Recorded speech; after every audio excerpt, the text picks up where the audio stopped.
오늘 시험 보느라 너무 수고했고, 지금 18번에서 21번 세트를 함께 볼 건데, 현대소설이기 때문에 대부분 다 읽어내는 데는 큰 어려움은 없지만 아마 낯선 작품이었을 거예요. 그래서 뒤에 있는 보기부터 확인을 해야 하고, 저당 잡힌 사내에서 내부와 외부의 경계가 모호한 비현실성은 입구이자 출구인 문의 양면성을 매개로 해서 반복되는 서사 구조에 의해 구현되고 있대.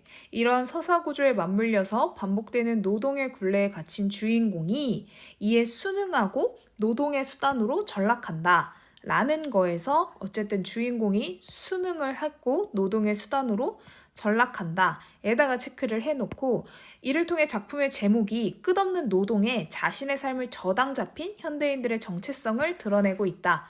라는 거 체크하면 제목의 이 저당 잡힌 사내가 결국 이야기하는 게 노동에 저당을 잡힌 현대인들을 의미하는 거구나 정도를 확인하고 글로 넘어가서 문제를 풀면 됩니다. 근데 여기 서술 방식 중에 기역, 니은, 디귿, 리을, 미음으로 되어 있고 요렇게 서술 방식을 물어보죠. 보통 원래는 뭐 A 파트, B 파트 이렇게 묶어서 따로 물어보거나 아니면 A 파트를 물어봤었는데 작년부터는 평가원에서도 이렇게 기역, 니은, 디귿, 리을, 미음으로도 물어보기 때문에 이런 문제 방식에 우선 조금 익숙해질 필요가 있고요. 그럼 작품을 봅시다. 전당포의 대머리 주인은 구인 광고를 보고 전당포에 찾아온 그에게 쇠창살 칸막이 안쪽의 창고를 정리하도록 시킨다. 그는 창고 안에서 일을 하던 중 문이 사라졌음을 알게 된대. 그리고 우리가 뒤에서 보기에서 봤기 때문에 어쨌든 작품에서 문이 굉장히 중요한 역할을 한다는 걸 캐치하고 봐야 하는 거예요. 문은 애초부터 없었던 것인가? 아니면 홀연히 사라진 것인가? 그 점이 분명치 않은 이상 어쩌면 저 벽들도 단지 환상에 지나지 않는 것인지도 모른다는 생각이 갑자기 그를 충동질했대. 그는 벌떡 일어섰다. 육신의 매듭마다 삐걱이는 소리를 냈다. 그러나 그는 개의치 않고 벽에다 몸을 힘껏 부딪혀 보았다. 벽은 그러나 단호한 힘으로 그를 밀어냈다. 만약에 너무 낯선 작품이고 기억부터 미음까지 단순히 서술 방식을 물어보는 문제라면 기억을 읽었을 때 바로 18번의 문제의 선지를 하나씩 확인해도 괜찮아요. 그리고 이런 표현법은 어쨌든 벽이 그를 밀어냈대. 사실 있을 수 없는 일이지. 그래서 소설에서 하고자 하는 말이 어떤 건지 한번 체크해보고 이렇게 서술 방식을 물어볼 건데 일반적인 서술이랑 좀 다른 방식이니까 체크해두면 좋을 것 같아요. 무력하게 좌절당한 그는 차디찬 바닥에 나동그려진 채 멍해진 의식으로 되뇌었다. 그것도 아니라면 나는 애초부터 이 조그만 공간 속에서 밀폐된 채 살아왔단 얘긴가? 라고 이제 주인공 그가 서술하는 방식을 보여주는 거야. 왜냐면 그 전까지는 그는 해서 그를 나타내다가 이 니은에만 나가 나왔잖아. 그래서 체크해놓고 좀 다르네? 라는 걸 파악해야 돼요. 지금의 상황으로는 이 결론만이 가장 타당한 것처럼 여겨졌다. 이 결론이 니은이겠죠? 따라서 자신의 온갖 기억들은 도무지 믿을 수 없다고 생각되었다. 몇 가지 고통이 서서히 그의 육신을 저미기 시작했다. 첫째는 시간의 흐름을 측정할 수 없는 거에 대한 괴로움이었다.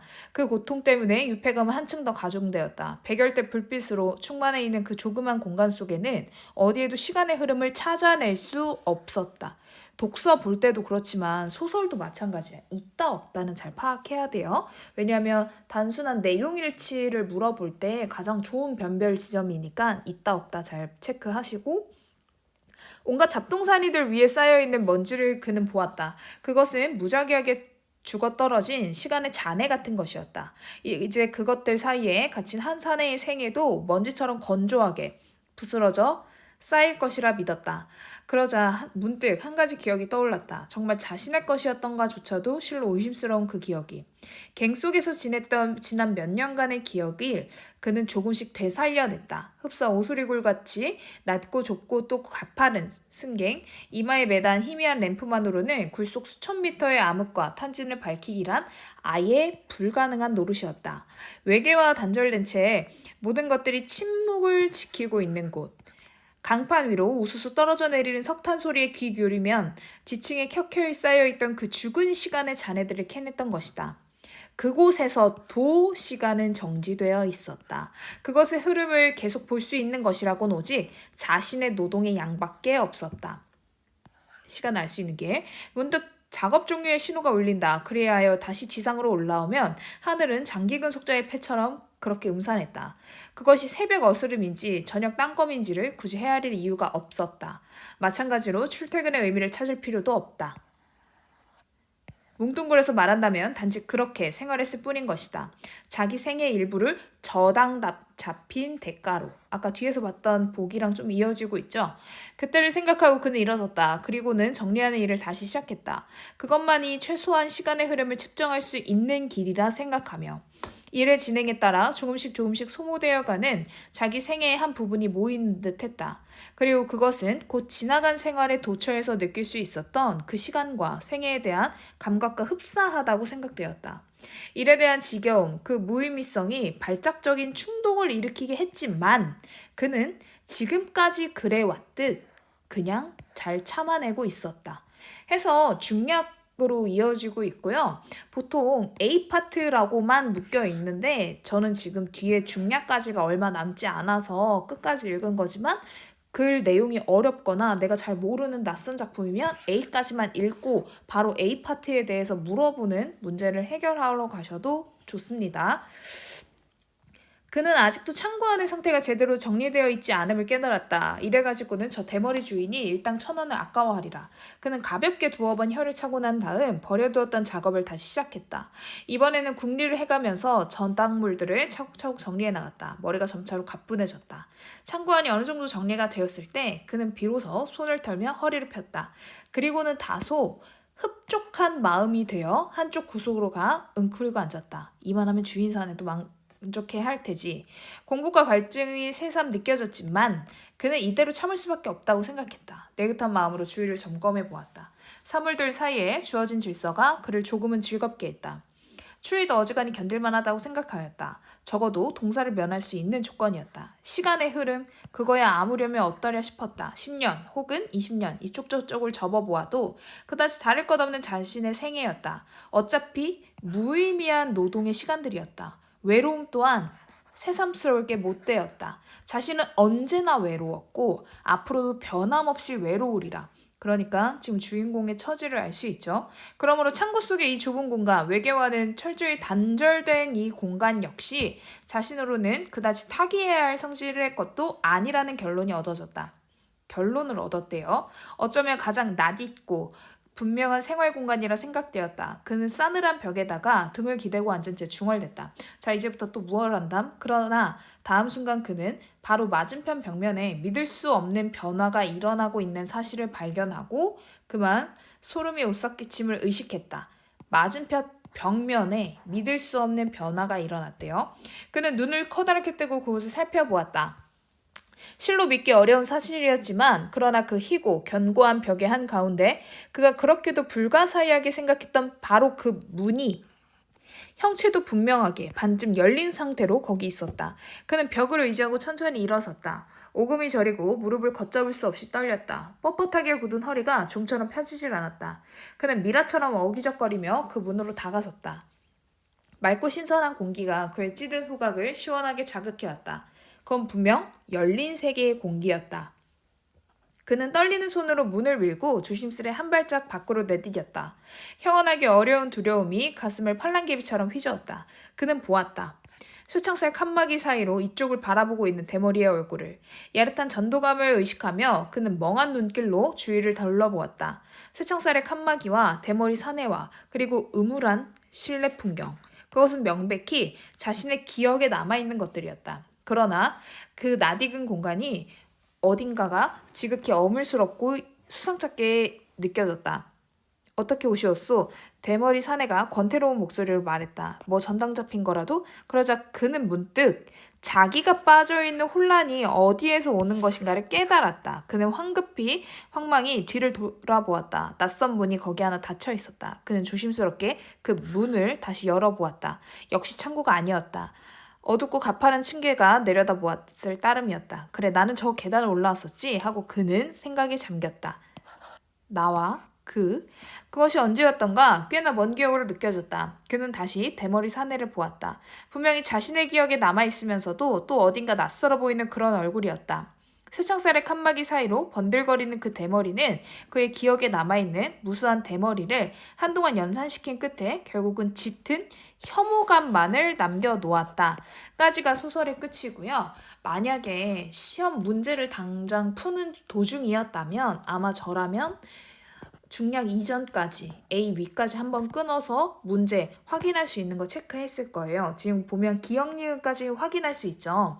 여기 중략까지만 읽었다면 그래서 기억 니은을 먼저 확인을 해보면 18번 인물이 마주하는 대상을 주체로 서술해서 대상이 지닌 속성을 부각한다. 그렇지 벽이 이야기하니까 인용부호의 사용 없이 인물의 생각을 인물 자신의 목소리를 통해 드러낸다. 니은에 보면 나가 나오니까 맞는 말이고 그러면 아마 그 A를 지금 풀 수 있을 거예요. 중략까지만 읽었더라면. 그래서 A를 보고 문제를 풀러 가보지요. A에서 이야기하는 내용으로 적절하지 않은 거를 찾으래. 그럼 4개가 적절하고 하나가 적절하지 않은 거야. 그가 창고 안에서 시간의 흐름을 찾아낼 수 없었던 것은 갱 속에서의 생활을 떠올리는 것으로 이어진다. 그렇지. 그가 지상에서 새벽과 저녁을 헤아리지 않았던 것은 갱속과 마찬가지로 노동의 양을 측정할 수 없었기 때문이다. 아니지. 노동의 양으로 여기 위에 보면 자신의 노동의 양밖에 없었다. 흐름을 재볼 수 있는 건 시간이 정지해 있지만 그걸 재볼 수 있는 건 노동의 양밖에 없대. 그걸 체크했다면 선지를 빠르게 지울 수 있어요. 그리고 A가 상대적으로 글 앞쪽에 있는 편이기 때문에 여기까지 끊고 한번 읽어보는 게 가장 도움이 돼요. 그리고 만약 실전이라면 2번이 명확하기 때문에 굳이 밑에까지 내려가지 않아도 돼요. 그러면 요 뒤에 파트 읽었으니까 이 18번 아직 선지 못 지운 것부터 체크해 보이죠. 디귿 보면 이래가지고는 저 대머리 주인이 일당 1,000원을 아까워하리라. 그리고 리을 한 페이지에 있으니까 자신은 언제나 외로웠고 앞으로도 변함없이 외로우리라 짐작되었다. 라고 하는 파트였고 3번부터 보면 초점화된 인물의 관점 에서 다른 인물의 보일 반응을 예측해서 제시한다. 그치, 아까워하리라 이야기하니까 서술자가 인물의 현재 심리 상태와 앞으로 인물이 처하게 될 상황을 추측해서 서술한다. 다시 넘어가 보지요. 리을을 보면 자신은 언제나 외로웠고 앞으로도 변함없이 외로우리라 짐작되었대. 짐작, 추측.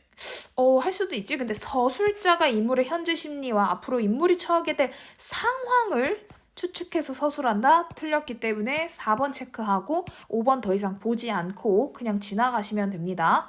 A와 B에 대한 설명으로 가장 적절한 것을 찾는 거고 가장 적절한 거기 때문에 사실 가장 적절한 걸 고르라고 한다면 문학에서는 명확한 거 하나만 찾으면 돼요. B는 뻣뻣하게 굳은 허리가 좀처럼 펴지지 않았다 라는 거였고 A는 허리를 폈다. 비로소 손을 털며 허리를 폈다 입니다. 그러면 20번의 선지를 한번 보도록 하지요. A와 B는 모두 인물이 품었던 의구심을 해소하는 과정에서 허리를 펴고 허리를 안 하는 게 지금 그 이야기를 하는 게 아니지. A와 B 모두 인물이 알지 못했던 새로운 사실을 깨달았다는 거 아니죠. 노동하고 있으니까. A는 인물이 처한 어려움을 극복하였음을 보여주는 B는 인물의 좌절감을 드러낸 모습이다. 벽을 의지하고 천천히 일어선 게 지금 문이 열린 걸 보고 그 견고한 벽 한가운데 불가사의하게 생각했던 문이 열린 거잖아. 그러니까 뭐 좌절감, 어려움을 극복, 명확한 거 하나를 찾는 거예요. 아리까리 했다면 문제를 풀다 아리까리 했다면 아닌 거야 답이. 그래서 뒤로 그냥 넘어가면 돼요. 4번, 5번 선지 남았는데 5번을 한번 봅시다. A는 인물에게 주어진 요구의 일정 부분을 충족한 결과 일을 했잖아. 그리고 B는 인물이 예상 못한 사건의 발생. 그쵸? 지금 말한 게 저 문이 열리네? 라는 걸 본 거니까 답은 5번. A는 인물 간의 갈등이 해소된 결과 B는 해소된 인물 간의 갈등이 다시 야기돼서 생기는 거 아니지? 그리고 인물 간의 갈등 아니니까 체크하시면 됩니다. 21번 보기를 바탕으로 윗글을 감상한 내용으로 적절하지 않은 거를 찾으래요. 적절한 21번 문제 보면 보기를 바탕으로 윗글을 감상한 내용으로 적절하지 않은 거를 찾으래요. 1번 선지 보면 그가 자신의 삶을 일의 진행에 따라 소모된다고 인식하면서 보인 발작적인 충동은 폐쇄적인 굴레에 순응하려는 현대인의 정체성이 표출된 것이겠군. 얘들아, 순응하려는 현대인의 정체성이 발작적인 충동이냐고 물어보는 거야. 아니죠. 왜냐면 앞 페이지에 보면 아까 읽을 때 발작적인 충동 일으키게 했지만 그가 지금까지 그래왔듯이 잘 참아내고 있대. 그러니까 이게 지금 표출된 게 아니야. 그래서 답은 1번이고 1번 확실하게 읽었으니까 2, 3, 4, 5번 실전에선 더 이상 확인하지 않고 문제 뒤로 넘어가서 해결해야 돼요. 알지요? 그런 식으로 해결을 하면 생각보다 빠르게 해결을 할 수 있었을 텐데 아마 문제가 작품이 낯설어서 조금 어려웠을 수도 있어요. 근데 뒤에 넘어가도 낯설죠? 권섭의 영산별곡과 김매순의 풍석인데 요 내용도 이 고전을 읽으면서 우리 확인했듯이 보기 읽고 언제나 그 표현법과 그 어미 어떻게 끝나는지를 확인하는 게 가장 중요합니다. 26번의 보기를 보면 문학작품에서 질문의 형식은 인물의 의식을 표출하는 수단이 된다. 그 내용과 대상을 달리하는 질문들은 인물의 생각이나 경험에서 촉발되어 작품 속에서 다양한 반응을 이끌어낸다. 이 과정에서 인물은 알 수 있는 것과 알 수 없는 것의 구분을 인식하고 삶에 대한 깨달음을 얻는다. 그러니까 가나 두 작품 다 뭔가 질문의 형식이 나오나 보다. 그러면 원래 그 고전 시가니까 당연히 우리가 표현법을 잘 보겠죠. 표현법을 살펴보면서 또 질문의 형식, 그러니까 의문형이겠죠? 의문형이 나오면 여러분들이 조금 더 명확하게 파악할 필요가 있어요. 이 몸이 천지간에 쓸 데가 전혀 없어서 30년 세월을 흐지부지 보냈었다. 풍류 정치가 끝이 없어 선계, 신선계지 뭐. 신선계의 인연으로 녹수청산에 분수대로 다녔대. 정확한 뜻은 몰라도 우리가 청산, 녹수 나오면 자연을 의미하는구나 정도는 파악할 수 있어요. 녹수청산에 분수대로 다녔는데 잠깐 동안 병이 들었어. 그래서 시골집을 닫고 있었대. 그랬더니 뒷절에 어떤 중이 시끄럽기도 하구나. 그러니까 내가 문을 닫고 있는데 뒷절에 어떤 중이 시끄럽게 하나 봐. 지팡이를 천천히 짚고 와서 나한테 하는 말이니까 다음에 이어지는 말은 뒷절에 어떤 중이 나에게 하는 말이겠지? 야, 네 병을 모르겠느냐? 내가 모르냐? 너는 천석고왕이래. 봄바람 느릿느릿 불어 꽃은 거의 다 졌는데 산중에 비 갓개니 날씨도 맑으시고 어와 이 사람아 철없이 누워있으려나? 지팡이 바삐 짚고 가는 대로 가자 라고 했대. 그래서 즉시 일어나 창을 열고 바라보니 맑은 바람이 건듯 불고 새소리 지저귀는데 시냇가 방초길이 동쪽 골짜기로 이어졌네 라고 이야기하고 우선 여기까지 잠깐 끊고 보세요. 자연에 지금 묻혀 사는데 너 병 그거 천석고왕이래. 천석고왕 우리 그 기출해서 많이 나왔던 어휘거든요. 자연이 너무 좋아서 병이 드는 거야. 그러니까 진짜 아픈 건 아니고 너 자연이 너무 좋아서 병 든 거래. 봄바람 계절감이 나오면 꼭 체크해야 돼. 봄바람이 느릿느릿 불어 꽃은 거의 다 졌는데 산중에 이제 비가 갓 개고 날씨도 맑아. 그러니까 날씨도 보여주고 있어. 어와 이 사람아 철없이 누워있으려나? 지팡이 바삐 짚고 가는 대로 가자. 우리 빨리 자연을 더 즐겨보자 라나 봐. 즉시 앉아서 창을 열고 바라보니까 맑은 바람이 건듯 불고 새소리가 지저귀고 있대. 새소리 시냇가 방초길이 동쪽 골짜기로 이어졌다. 아이종 불러내서 뼈 드러낸 여윈 말에게 채찍을 걷어주고 마음대로 가게 하니 때마침 3월 3일 아름다운 계절감이 드러나나 봐. 아이들과 촐로들이 추는 봄의 그 흥취를 못 이겨서 탁주병을 둘러매고 느릿느릿 노래 부르며 오락가락 다니는 모습 한가하다라고 이야기하니까 자연이 너무 좋다라는 걸 이야기하나 봐. 근데 지금 이 자연 중에서도 봄이다라는 거 체크할 수 있고 첩첩 산골짜기를 꿈속에 지나치니 추천서 흘러내린 물이 청년포에 닿았구나. 중약 이후 보셔도 되고 만약 그 고전이 너무 어렵다면 여기 중약 이전까지만 읽고 해결할 수 있는 문제는 해결해도 좋아요. 기억, 니은, 딕을 리을 물어보는 문제 파악할 수 있고 아마 A 나오는 거 보니까 A, B를 비교할 수 있는데 그 A 를 가지고 우리가 뒤에서 문제를 확인할 수 있겠죠. A에 대해서 확인할 수 있고 우선 23번부터 봅시다. 23번을 확인해 보면 시간적 표현을 활용해서 헛되이 보낸 자신의 과거를 집약하고 있다. 그렇지. 시간적 표현을 활용해서 헛되이 보낸 자신의 과거를 집약하고 있고 니은 풍경에 대한 묘사를 바탕으로 화자가 떠날 길의 방향을 암시하고 있다. 맞고 인물들의 여유로운 행동을 열거해서 여루에 동참하지 않은 이들에 대한 아쉬움을 드러내고 있대. 디귿 다시 봅시다. 아이들과 촐로들이 추능을 못 이겨 탁주병 메고 느릿느릿 노래 부르는데 오락가락 다니는 모습이 한가해. 여기에 아쉬움이 어디 있어요? 동참하지 않은 이들에 대한 아쉬움 없으니까 3번 체크하시면 되고 24번에서 적절한 거 찾을 수 있는 거 봅시다. 모두 화자가 여행을 통해 달성해야 할 목적에 대해 조언한다. 글쎄 떠날 중이 지금 목적에 대해 조언하는 거 달성해야 할 목적 알 수 없고 아까 앞에서 말했듯이 가장 적절하다는 건 정말 명확한 거 하나만 찾으면 돼. 그래서 지금 밑에 쭉 봤을 때 A에서 가장 명확하게 딱 드러나는 건 뭐냐면 여정을 시작하도록 화자를 독려하고 있지. 너 자연을 너무 좋아해서 병이 든 거야 라고 이야기하는 거니까 글쎄 2번도 보세요. A. 현재 상황을 언급하면서 여행에 나서기를 주저하는 화자의 태도를 나무란다고까지 볼 수는 없지. 나무란다, 뭐 혼낸다 이런 건 아니니까. 그래서 지금 명확한 건 아마 4번 정도 체크하고 내가 답이 아리까리하다면 B를 확인한 다음에 다른 선지들보다도 4번의 B가 지금 적절한지 적절하지 않은지를 체크하는 게 답을 빠르게 찾을 수 있는 길일 거예요. 그거 확인하고 뒤에 더 봅시다. 중약 이유. 망망대양이 그 앞을 둘러있어 대지와 산악을 밤낮으로 흔드는 듯.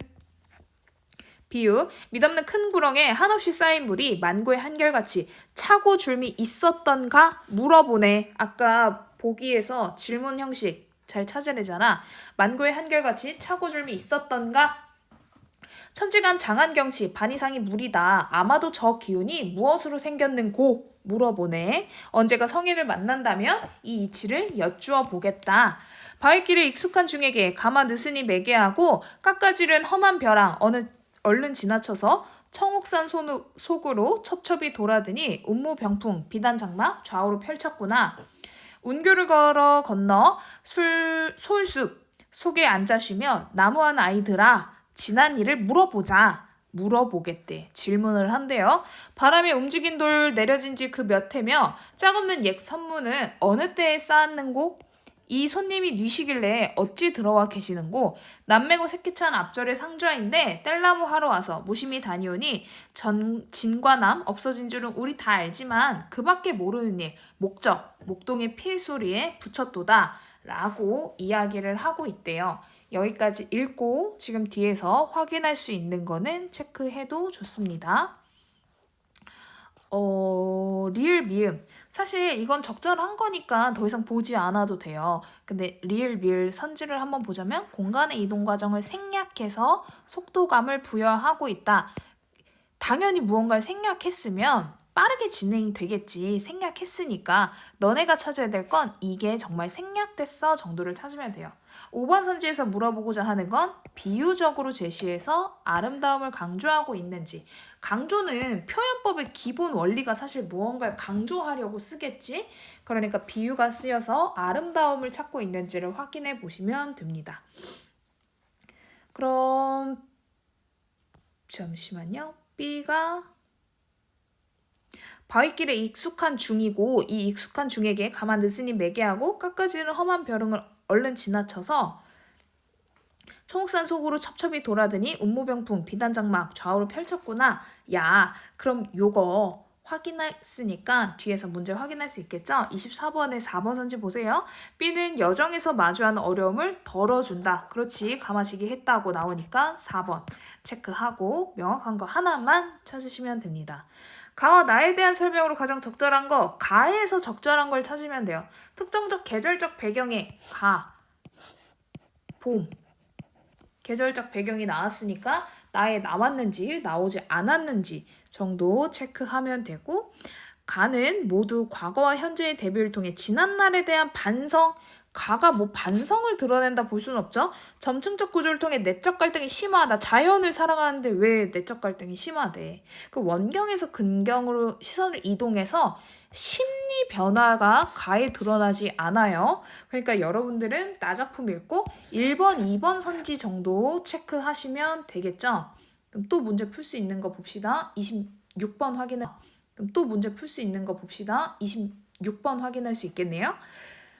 가에서 만고의 한결같이 차고줌이 있었던 가는 한없이 쌓인 물에 대한 질문으로 자연의 불변성을 끝내 알 수 없을 것이라는 자각으로 이어지는군. 얘들아, 이거 적절하지 않지? 불변성을 알 수 없을 것이라는 자각이래. 줄미 있었던가? 설이야, 설이. 그쵸? 설이법. 없었어! 라고 이야기하는 거니까 불변성을 알 수 없는 게 아니지. 그래서 답은 1번. 그러면 지금 나 작품 읽기 전에 벌써 3문제를 해결했고 한 문제는 선지를 2개로 줄여놨어. 그럼 시간을 좀 단축시킬 수 있겠죠. 이런 식으로 자꾸 한 지면에 있다고 해서 나를 다 읽고 풀려고 하지 말고 만약 내가 시간이 좀 부족하다면 좀 끊어서 읽어보세요. 나 작품을 보면 성능자 김매순, 아마 요 풍서기가 좀 어려웠을 거예요. 성능자 김매순은 벼슬에서 쫓겨난 뒤 한강 근처에 쓰러져가는 집 한 채를 얻는데 이게 수필이기 때문에 수필은 무조건 경험에서 얻는 깨달음이 중요해. 바람이 심하게 요동치는데도 그는 집에 바깥문을 세우지 않았어. 어떤 사람이 말하기를 바람이란 요동치는 거고 집은 편안한 곳이다. 바람은 요동치는 거, 집은 편안한 거. 편안히 거쳐야 할 곳이 요동치는 것을 면치 못하고 요동치면서도 편안히 거처함에 방해를 받지 않는다. 이렇듯 바람과 집이 서로를 끝없이 따라다닌대. 성능자의 뜻과 행동도 여기에 있는 것이 아닐까? 했더니 성능자가 한숨을 쉬고 탄식하면서 말했대. 바람은 진실로 사실을 기록한 것이다. 자네가 그것을 널리 설명하길 원하는가? 저 해와 달, 추위와 더위, 바람과 비, 뇌성과 벼락은 모두 하늘과 땅을 가르칩니다. 그러나 해는 양을 맡고 달은 음을 맡으며 더위는 사물을 퍼주고 추위는 움츠르게 하며 비는 사물을 적셔주고 벼락은 내리치니 저들은 오로지 한 가지의 기능이 있고 그 나머지가 서로 통할 수는 없는 것이다. 그러나 바람은 그렇지가 않대. 다르되 방위를 맡아서는 사방풍이 되고 천지의 모퉁이를 합해서는 8방풍이 되고 소식을 전하여 24풍이 되고 사계절과 조화하여 72풍이 되어서 한시도 바람이 불지 않는 때는 없어. 북쪽 바다에서 일어나서 남쪽 바다로 들어가기까지 왕궁과 여염집을 가리지 않고 불어대니 한 곳도 바람 불지 않는 곳이 없으며 큰 나무를 뽑아버리는 일이 있지만 굽은 싹을 펴주기도 하고 단단한 얼음을 얼리기도 하지만 물결을 일으키기도 하니 한 가지 일도 바람 때문에 아닌 게 없다. 다 바람 때문이래. 저 하늘과 땅 사이에 형체를 받은 것이 하루라도 바람을 떠나서 설 수 있는 것이 있겠는가? 얘도 질문의 형식 잘 체크하시고 뛰어난 재주와 웅변술, 용맹과 지모, 공적과 훈공, 부유함과 사치스러움 같은 것도 수천 년 안에 높고 얕게 울리고 흔들리며 넓고 크게 돌고 돌아 사라져버리니 바람이 허공에서 일어났다 사라져버리는 것과 무엇이 다른가? 소육과 주박이 서로 천과하여 현달하는 것. 뒤에 각주 나와 있죠. 그 출세한 후에 그의 천거로 역시 출세한 거고 그 뒤에 서로 알력을 다툰 건 서로 싸웠던 걸 이야기하는 거야. 아침에는 바람이 화한 듯 하다가 저녁에는 분란을 일으키는 것이니 바람으로서는 작고 작은 것이라 바람이 아니라 하여도 무방할 것이다. 남도 바람이요 나도 바람이니 유독 나만 그러하겠으며 옛날도 바람이요 지금 역시 바람이니 단지 이 집만 그러하겠는가? 생각컨대 바람에 처하는 데에 길이 있으며 막막한 가운데 정신을 모으고 빈대의 형체를 맡겨서 가에 오더라도 어기지 말고 거슬러 오더라도 부딪히지 않으면 바람도 또 나를 어떻게 하겠는가.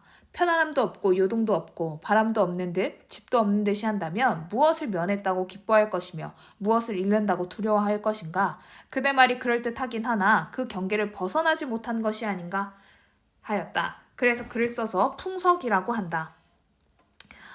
확인해야 될 건 우선 22번의 보기를 봅시다. 나와 달리 그럼 나의 계절적 배경만 안 드러났으면 돼.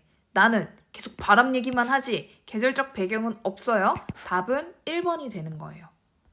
체크하고 그럼 사실상 한 문제 25번 나의 단독 문제만 체크하면 되겠네요. 25번의 문제를 보면 어떤 사람이 바람과 집이 각각 요동치는 것과 편안한 곳에 대응된다고 보았지?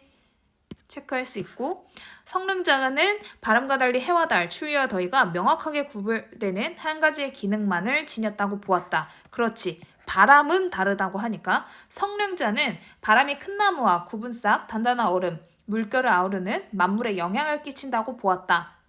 그렇지. 성능자는 뛰어난 재주와 웅변술, 용맹과 지모 등이 결국 모두 사라져버린다는 점에서 바람과 같다고 보았다. 성능자는 그럼 답은 5번인가 보네요. 성능자는 바람도 없는 듯 집도 없는 듯이 여긴다면 경계를 벗어날 수 없다고 보았대. 이게 왜 틀린지 체크할 수 있어야 돼요. 바람도 없는 듯 집도 없는 듯. 이 성능자가 이야기하는 건 바람이 어떻게 하겠느냐. 야, 바람도 없는 듯 집도 없는 듯 한다면 무엇을 면했다고 기뻐할 것이며 무엇을 잃는다고 두려워하겠어? 라고 이야기하는 거야. 그래서 요게 성능자는 여긴다면 경계를 벗어날 수 없다고 보았다가 잘못된 선지예요. 그래서 5번을 답으로 체크해야 됩니다. 그럼 뒤로 넘어가면 소대성전. 소대성전은 사실 크게 어렵지 않았을 거예요. 소대성전이라는 작품을 우리가 기출분석에서도 만난 적이 있고 사실 뭐 영웅소설로도 많이 확인을 하니까 그래서 우선 31번에서 34번 시로 먼저 가겠습니다. 아스팔트 위에는 4월의 석양이 졸리고 잎사귀를 붙이지 아니한 가로수 밑에는 오후가 손질한다. 아마 너네가 거의 처음 보는 시겠지? 김기림의 아스팔트. 그래서 우리는 31번에서 34번 현대시를 파악하러 가보도록 하지요. 그러면 뒤에 보기부터 확인을 해야 되는데 시적 대상이 지닌 속성은 다른 대상으로 전이 되면서 시적 의미를 풍부하게 한대. 그럼 시적 대상이 지닌 속성 다른 대상으로 전이 돼. 그럼 너네가 가나 작품 읽으면서 시적 대상이 무엇인지 확실하게 파악해야 돼요. 가에서는 도시 문명을 대표하는 아스팔트에 자연물이 인접하여 배치됨으로써 생명력을 띤 것과 그렇지 않은 것의 경계가 나아졌대. 나에서는 봄들판과 바다라는 상이한 공간의 이미지가 겹쳐서 공간에 속한 대상의 속성이 화자의 내면에 공유된다. 라는 거. 그럼 너네가 읽을 때 나 작품은 봄들판, 바다라는 속성에 조금 더 눈을 크게 보고 보는 거고 가 작품은 아스팔트의 자연물이라고 이야기하니까 그걸 체크해야 돼요. 아마 가나 두 작품 중에는 나 작품이 조금 어려웠을 거예요. 근데 나 작품처럼 좀 낯선 시를 읽어내는 연습을 좀 해야 돼. 가 작품 봅시다. 김기림은 여러분들이 아는 작품 중에는 바다와 나비를 쓴 사람이고 아마 또 잘 모른다고 하겠죠? 그래서 우선 가 작품 보세요. 아스팔트 위에는 4월의 석양이 졸리대. 뭐 약간 나른함을 이야기하는 걸까? 잎사귀가 붙이지 아니한 가로수 밑에는 오후가 손질한다. 소리 없는 고무바퀴를 신은 자동차의 아기들이 분주히 지나간 뒤에 너의 마음은 우울해져. 우울해졌대. 우울하게 가라앉았대. 너의 마음은 우울하대요. 그럼 너가 누구일지 잘 생각하면서 읽어봅시다. 너의 가슴은 구름들의 피곤한 그림자가 때때로 쉬러오는 회색의 잔디밭. 바다를 꿈꾸는 바람들의 탄식을 들으러 나오는 침묵한 행인들을 위해서 작은 아스팔트의 거리는 지평선에 흉내를 낸대. 지금 이 흉내를 내고 있는 게 아스팔트야. 그리고 제목 잘 보라 그랬지. 제목이 아스팔트니까 이 시에서는 아스팔트가 주요한 시적 대상 혹은 뭐 시어인가 보다 정도를 체크하고 다시 눈여겨봐야 돼요. 아스팔트에 대한 시입니다. 아스팔트 위에는 4월의 석양이 졸리고 잎사귀를 붙이지 아니한 가로수 밑에는 오후가 손질한데 이 자동차가 아스팔트를 지나가겠지. 지나가고 나면 너의 마음은 우울해져야. 근데 지금 우리가 끝까지 읽어서 알잖아. 끝까지 읽어서 너라는 사람이 나오지 않는다는 걸 확실하게 알지. 그럼 이 너가 누군지 너네가 유추할 수 있어야 돼. 제목이 아스팔트니까. 왜냐면 그 힌트는 자동차의 아기들이 분주하게 지나가고 나서래.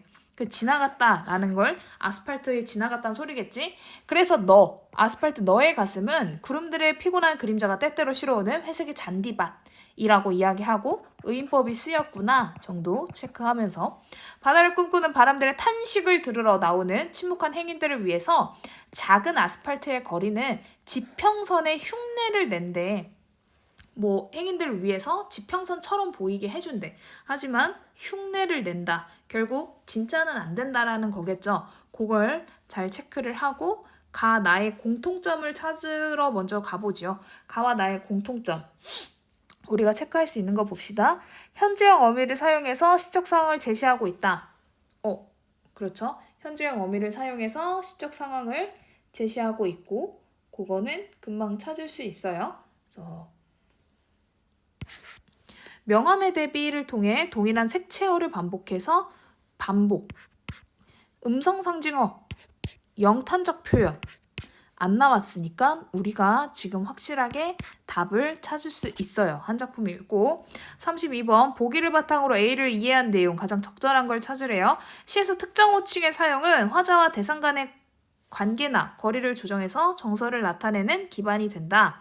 A가 가에 있기 때문에 너의 마음은 우울한 해저고 너의 가슴은 구름들의 피곤한 그림자가 때때로 실어오는 회색의 잔디밭이래.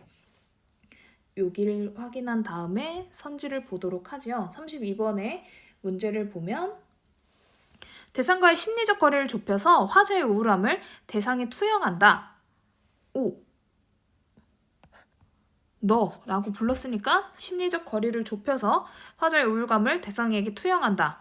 그렇지? 지금 앞을 끊어서 봅시다. 대상과 거리를 두기 시작하면서 느낀 대상과의 관계를 회복시켜 관계를 역전시켜까지 끊고 뒤를 먼저 봅시다. 우울함. 너는 우울한 해저래. 경이로움은 엄청 놀라운 거야. 아니고 회의감. 내가 후회하고 이런 마음 아니고 권태로움, 침울함 같은 건 드러나지 않아요. 그걸 체크한다면 우울함이 드러나고 있으니까 1번. 아마 어려웠을 거예요. 너가 확실하게 아스팔트를 지칭한다고 보기도 어려우니까 어려웠어도 주변에 그 시어랑 제가 늘 이야기하듯이 제목을 항상 꼭 봐야 돼요. 그래서 확인할 수 있는 거 체크했고 34번. 1번 선지 봅시다. 가에서 4월의 가로수는 잎사귀를 붙이지 아니한 상태로 제시되어 성명력을 띠지 않은 아스팔트의 속성이 전이되었음을 드러내지 잎사귀가 없다고 이야기하니까 가는 맞아. 그럼 2번 선지의 가를 봅시다. 고무바퀴를 싣는 자동차의 아기들이 분주하게 움직이는 모습은 자동차가 지닌 분주함을 아스팔트에 전이되게 해서 경계가 완화되고 있대요. 선지를 잘 보셔야 돼요. 아스팔트와 자연물이 인접해서 생명력을 띈 거랑 그렇지 않은 것 사이의 경계가 완화된대. 근데 지금 얘는 자동차와 아스팔트야. 얘도 현대 문명이고 아스팔트도 현대 문명이야. 속성을 공유하고 있죠? 그러니까 2번이 적절하지 않네? 그러면 답을 2번으로 체크하고 더 이상 보지 않아도 돼요. 근데 우리가 3번 선지까지 한번 보자면 가에서 지평선의 흉내를 내는 작은 아스팔트의 거리가 행인들을 위하는 존재로 포착된 것은 아스팔트가 바다의 속성을 공유하게 되었음을 암시한다. 그렇지. 그러니까 지평선을 흉내내는 거야. 그 행인들을 위해서. 3번 선지가 맞다는 것까지 체크하고 나 작품을 우선 봅시다. 나 작품이 어려웠을 거예요. 꽃이 피면 마음 감격들이 한층 촘촘해진대. 그래서 김제, 지명이겠죠. 김제 봄들 건너오는데 몸 건너기가 너무 힘겨워. 힘겹다고 하는 걸 보니까 이게 뭔가 좋은 상황이 아닌가 봐. 피기도 전에 봉우리째 저내리는 그 꽃잎 부리러. 이건 내려놓는다 라는 뜻이래요. 내려놓으러 이 배는 심포 어디쯤에 다 헤맨대. 김제 봄에서 심포 어디쯤에 다 헤매. 왜냐면 그 꽃잎을 내려놓으려고. 저 망에 다 쓸고 온 꽃샘바람 거기 부는 듯. 몸속에 곤두서는 봄밖에 봄바람. 눈앞 해발이 양쪽 날개 펼친 구름 사이로 스미려다 골짜기 비집고 빠져나오는 염소떼와 문득 마주쳐. 염소도 제 한 몸 한 척 배로 따로 띄우는지 만경 저쪽이 포구라는 듯 새끼 염소 한 마리 지평도 뿌연 황사길 타박거리며 간다. 마음은 격가지로 펄럭거리며 덜핀 꽃나무 둘레에서 멈칫거리자. 하지만 남몰래 출렁거리는 상심은 아지랑이 넘어 끝내 닿을 수 없는 항구 몇 개는 더 지워야 한다고. 닻이 끊긴 배 한 척 하고 시가 끝났어요. 무슨 내용인지 모르겠죠? 그렇지만 우리가 여기 나와 있는 텍스트 상에서 파악할 수 있는 건 뭐냐면 진짜 문제를 풀 때 마음은 곁가지로 펄럭거리며 덜핀 꽃나무 둘레에서 멈칫거린대. 하지만 남몰래 출렁거리는 상심은 아지랑이 넘어 끝내 닿을 수 없는 항구 몇 개는 더 지워야 한다고 이야기하나 봐. 그러니까 마음이랑 상심이랑 뭔가 다른가 보다. 정도를 체크하고 우리가 확실하게 작품 사실상 문제는 33번 하나만 풀면 되는군요. 33번을 풀러 가봅시다. A에서 화자는 꽃이 피는 것과 내면의 변화 간의 관련성을 의식한다. 그렇지. 요거 확인할 수 있고 만약 저게 어려웠다면 밑에 보기랑 같이 참고해서 문제를 읽었으면 돼요.